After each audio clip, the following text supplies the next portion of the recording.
Hey, do you remember Shabba Ranks, the dancehall legend from the 80s and 90s? Yes, the very first reggae artist to snag a Grammy. But what's the tea on Shabba these days? What shook up his career and stirred the dancehall scene? Curious? So am I. Rexton Ralston Fernando Gordon, who would later blast the world's speakers as Shabba Ranks, started his life's rhythm in the humble settings of Sturgetown, in Jamaica's vibrant St. Anne's Parish. But drama loomed as his parents, in a quest for greener pastures, uprooted to Kingston when he was just 8. Shabba's musical journey began at the event where he was supposed to be collecting bottles. Yes, his brother-in-law had roped him into some tedious gig during a Josie Wells concert. But guess what? Shabba couldn't care less about those bottles. He was completely mesmerized, eyes glued to the stage, soaking up every note Josie belted out. And who could blame him? The allure of music had him hooked. And what do you think happened next? Shabba threw himself headfirst into the music scene. After being booted from high school, talk about free time, he decided it was all about chasing those musical dreams. Can you imagine swapping textbooks for tunes? Shabba was no regular Joe among his crew. Everyone could tell he was destined for bigger things, even Josie Wells, the local celebrity. So one fine day, as Shabba was chilling with his pals, Josie swanned over, plucked him from the crowd, and whispered some sage advice about the questionable characters he was hanging with.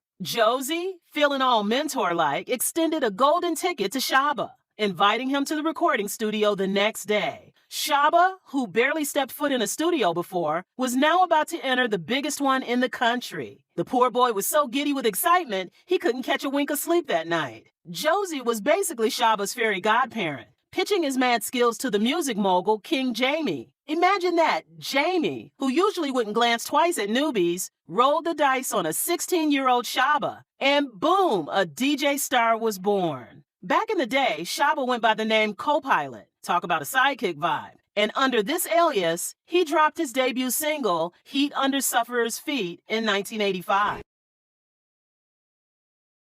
Forward a bit, and Co-Pilot decided he needed a swankier name. So, hello, Shabba Ranks. Really check out the name deeply of Shabba. Shabba is a king name out of Africa. In 1988, Shabba's first album, Rappin' with Ladies, hit the scene from a tiny label tucked away in Queens, New York. He kept popping out albums that, unless you were vibing in the Caribbean, you might have missed. But let me tell you, those tunes were the hidden gems of the music world. But one track really flipped the script.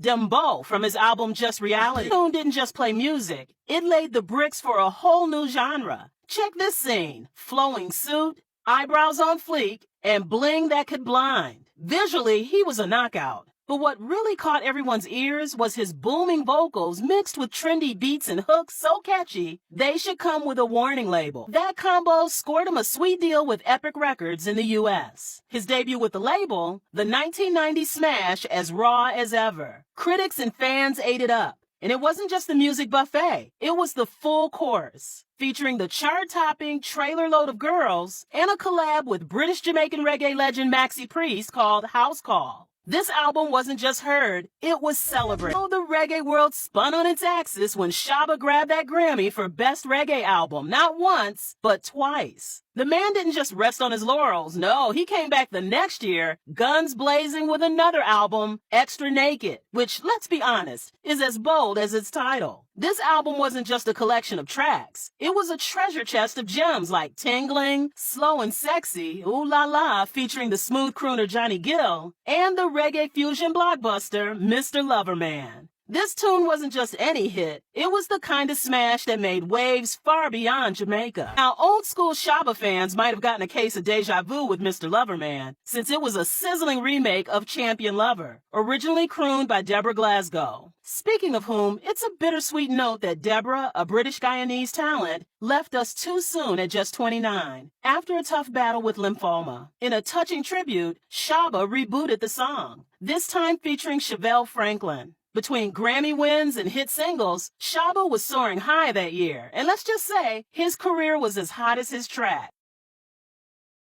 Shabba's riding that high life wave right now, but oh honey, the tea is, he's about to make a major tumble. That's right, from cloud 9 straight down to rock bottom. You didn't hear from me, but the drop's gonna be epic. It's a chilly December evening, and Shabba, our dance hall dynamo, sat down for what he thought was just another interview. But oh boy, did things take a turn. So there he was on The Word, and the host just casually drops the bombshell topic of Boom Bye Bye, Buju Banton's controversial track that had everyone talking. You know, the song that had the Gay and Lesbian Alliance Against Defamation up in arms calling it a hate anthem. Yup, that one. Shabba, are you a Buju Banton fan? What did you think of that piece? What did Shabba do, you ask? He didn't just tiptoe around it, nope. With Bible in hand, he went full cosigner on Buju's vibe. Talk about stirring the pot. He said, if you're not vibing with the word of God, you might as well book yourself a one-way ticket to Crucifixion City. Yikes. I'm out of Jamaica and I'll be on the supporting side where all Jamaicans be concerned are people with progress. He didn't stop there. He said he lives by the good book, preaching that the key to multiplication is a man and a woman. I live by the concept of the Bible, which is the righteousness of every human being. And the Bible stated that man should multiply. Cue the gasps and the clutching of pearls. Presenter Mark Omar was quick to call him out, sparking a firestorm of controversy. Absolute crap, and you know it. All out, swift and brutal. Before you could say scandal, he was scrubbed from the Bobby Brown tour in the UK faster than a dirty dish at a diner. But of course there's more. After the press painted him as a troublemaker, he had to bow out of a major festival. Talk about a tough break in the tabloids. Several months after the incident, Shabba issued the following statement. Looking back, I understand that my comments were inappropriate and regrettable as they condoned violence towards gay men and women. I sincerely regret making those statements and want to make it clear that I do not support violence against anyone, including gay and lesbian individuals. Violence of any kind, including gay bashing, is wrong. But this appeared to come a day late and a dollar short. Renowned entertainment manager Copeland Forbes humorously noted that Jamaican music may have picked the wrong battle, suggesting it lost a war against the LGBTQ+ community. According to Forbes, not only was this conflict entirely unnecessary, but it also left reggae and dancehall music stumbling through the decades like a tipsy reveler at a dance hall party. Forbes, whose resume reads like a who's who of Jamaican music legends, think Beres Hammond, Gregory Isaacs, and Ziggy Marley, among others.